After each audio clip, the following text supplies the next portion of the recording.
Isang mapagpalang araw po ng Martes sa inyong lahat, mga minamahal na kapatid. Martes ngayon sa loob ng ika-31 linggo sa karaniwang panahon. At dahil araw nga po ng Martes, ngayon po ay araw ng debosyon kay San Antonio de Padua, ang ating patron tagapagtanggol. And special Tuesday devotion sapagkat ngayon po ay unang Martes sa kasalukuyang buwan.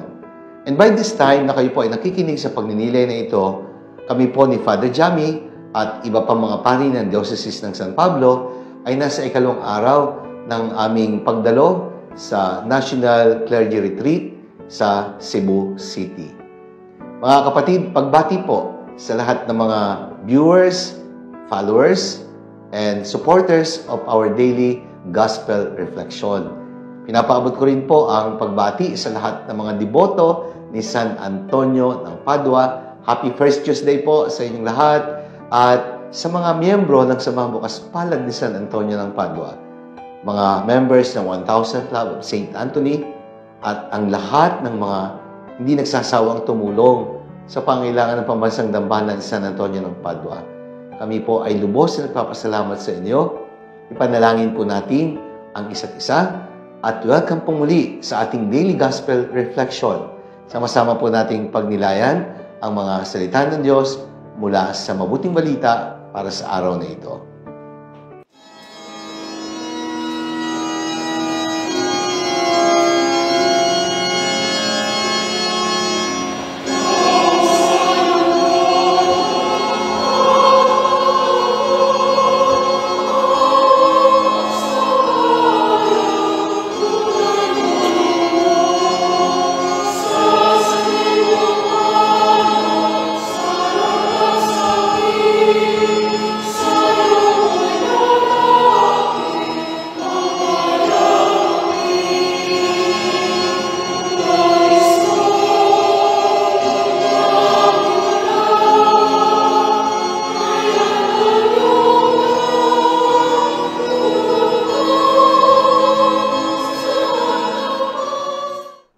Mga minamahal naming kapatid, ngayon pong unang Martes sa kasalukuyang buwan at Martes sa loob ng ika-31 linggo sa karaniwang panahon, pagninilayan natin ang mabuting balita ayon kay San Lucas.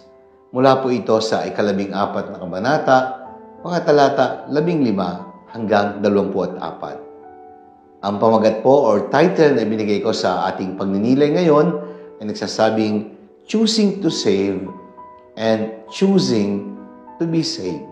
Minsan po ay sinabi ng isang batang pari na si Father Enald Atienza ng Diocese ng San Pablo, si Father Bess, na napa-assign po bilang parochial vicar dito sa pambansang dambana ni San Antonio ng Padua. Nakasama ko po siya. Nakasama natin, di po ba? Ang sabi niya, salvation is actually a result of two choices. God choosing to save us, and man making the choice to be saved. Ang kaligtasan ay isang biyaya at pagkapasya na ginawa ng Diyos para sa atin. Pero gaon man kasi di ang hangarin ng Diyos na tayo iligtas, kailangan pa rin natin gumawa ng desisyon para sa Diyos upang tayo ay maligtas. Wala naman talagang ibang iniisip ang Diyos maliban sa kabutihan at kaligtasan ng mga taong kanyang nilalang. Ang nais niya ay isang buhay na ganap at kasiyasiya, kung kaya't inihanda ang langit para sa ating lahat. Pero hindi po ipipilit ng Diyos sa kanyang sarili sa mga taong ayaw namang mapabilang sa mga maliligtas sapagkat siya ay gumagawa ng mga bagay na taliwas sa inaasahan ng Diyos. Kaya nga, ang kaligtasan ay isang paanyaya at nananatiling isang biyaya. God wants all men and women to be saved, but we need to make a decision to be saved. Kaya ito ay desisyon ng Diyos at ang tao ay kailangan gumawa ng desisyon para sa Diyos. Maaari po nating isipin na sa talinghaga na ginamit ni Jesus sa ating ebanghelyo, ang mga unang inanyayahan ay tumanggi dahil sa mga lehitimong kadahilanan. Kailangan ba natin talaga silang unawain o tanggapin na lamang sa kanilang hindi pagdalo sapagkat posibleng valid naman ang kanilang mga dahilan. Pero kung ating pong bibigyan ng mas malalim na pagpapakahulugan at pagninilay, pwede nating isipin na sa konteksto ng panyaya ng isang hari, parang hirap isipin na meron pang mga taong magagawang tumanggi. O di ba? Ito ay isang pribilehiyo, isang biyaya. Hari ang nag-aanyaya. Tatanggihan mo pa ba? Gayong ang hari na mismo ang nag-aanyaya. Kaya sa galit ng hari, pinatawag na ang kanyang mga alipin at ipinaabot ang paanyaya sa lahat ng kanilang makikita sa lansangan. Mga may sakit, mga pingkaw, mga pulubi, lahat ng mga makikita sa daan ay pinapunta sa bulwagan sapagkat ang nais ng hari ay mapuno ang bulwagan para sa piging na kanyang inihanda. Mga kapatid, ang talinghaga pong ito ay nagpapakita ng pagnanais ng Diyos na ang lahat ay maligtas. Tayong lahat ay inaanyayahan sa langit na inihanda ng Diyos para sa ating lahat. Kaya nga po, isang malaking pagkakamali sakaling kung ang Diyos na nag-aanyaya ay nagagawa pa rin nating tumanggi. Out of His great love for us, God has freely chosen to save us. Walang pumilit, walang nagtulak sa Diyos para gawin ang bagay nito maliban sa isang bagay at ito ay ang kanyang dakilang pagmamahal sa atin. Sapagkat ang totoo, bago pa natin nakilala ang Diyos, kilala na tayo ng Diyos. Bago pa natin mahalin ng Diyos, una na tayong minahal ng Diyos. Kahit tayo makasalanan pa, minahal na tayo ng Diyos. Ngunit hindi niya ipipilit ang kanyang sarili at ang kanyang pagmamahal. Maging ang kaligtasang iniaalok niya. Mag-aanyaya po siya at tayo ay malayang makapagbibigay ng ating pagtugon. Ang mahalin tayo sa kabila ng ating hindi pagiging karapat-dapat ay isang desisyon na pinili ng Diyos para sa atin. At para maging dalisay ang ating pagtugon, kailangan ng ating malayang pagpili o pagdidesisyon para sa Diyos. Kaya nga sa araw na ito, sa ating pagninilay, ang unang aral po ay nagsasabing maging maingat tayo sa pagtanggi sa mabubuting bagay na iniaalok ng Diyos sa atin. Sa malimit nating pagtanggi sa mga paanyaya at pagkakataon na binibigay ng Diyos, hindi malayo na maraming mabubuting bagay ang makalampas sa atin.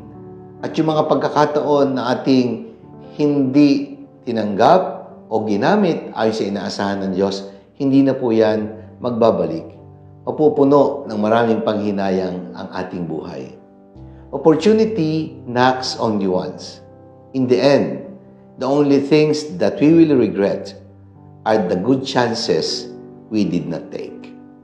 Kaya habang may pagkakataon, habang may panahon, ang mga biyayang iniaalok ng Diyos, huwag nating palampasin upang hindi tayo manghinayang sa huli. O di ba? Kung tayo man ay tumatanggi, nawawalan ba ang Diyos? Hindi. Yung ba ay nagiging kabawasan sa Diyos? Hindi. At kapag tayo naman po ay nagbibigay ng mga bagay para sa Diyos, yun po ba ay nakadadagdag sa pagiging mayaman ng Diyos? Hindi. Ang totoong nakikinabang ay tayo rin, sapagkat ang mayroon ay bibigyan pa. Sa ating pagbibigay, higit tayong pinagpapala ng Diyos. Kaya't anumang mabubuting bagay mula sa Diyos na ating tinatanggihan ay hindi naman talaga nasasayang, sapagkat maaari niya itong ibigay sa iba.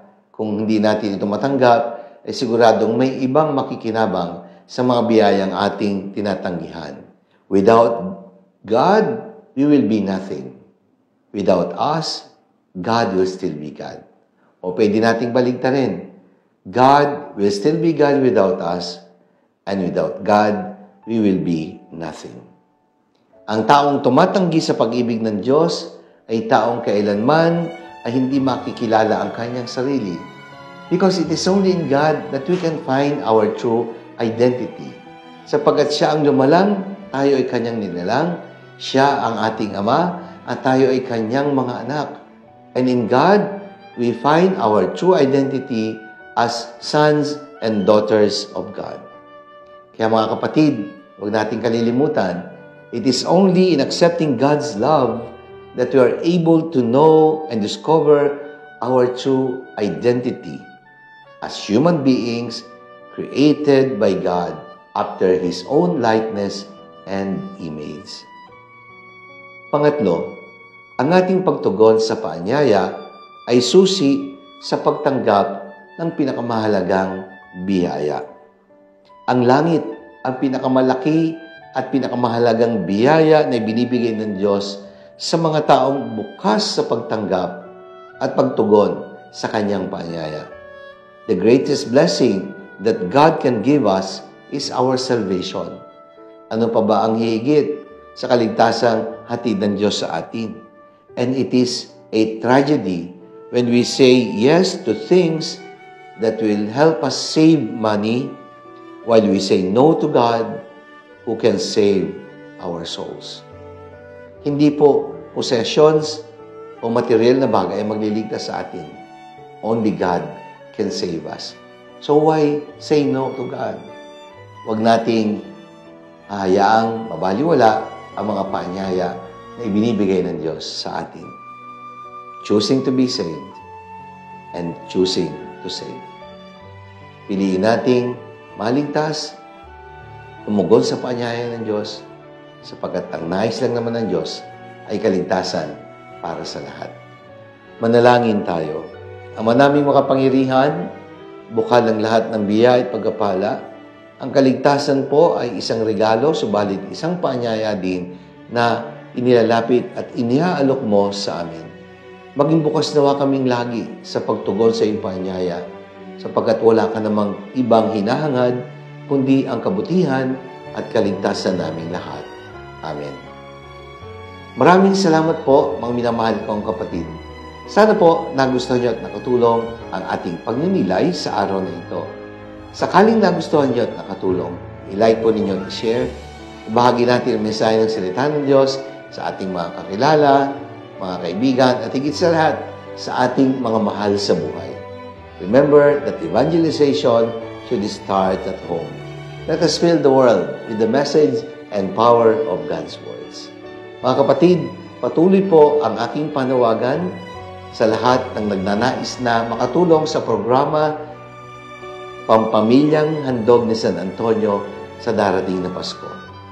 1,000 mahirap na pamilya po ang aming pagkakalooban ng bags of Medianoche grocery items. Bawat bag na naglalaman ng Medianoche package ay nagkakahalaga ng 1,000 piso.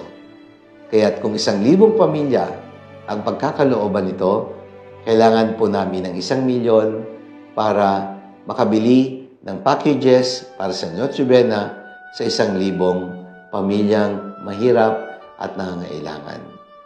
Si San Antonio po ay mapagkawang gawa, kung kaya't nais lang po namin siyang tularan sa ipinakita niyang halimbawa. Sa mga nagbigay po, maraming salamat po. At sa mga patuloy pang nagbibigay, lubos din ang aming pasasalamat sa inyo. Kami po ay magdadasal at sana'y lalo pa kayong pagpalain ng Diyos sa inyong kagandahang loob.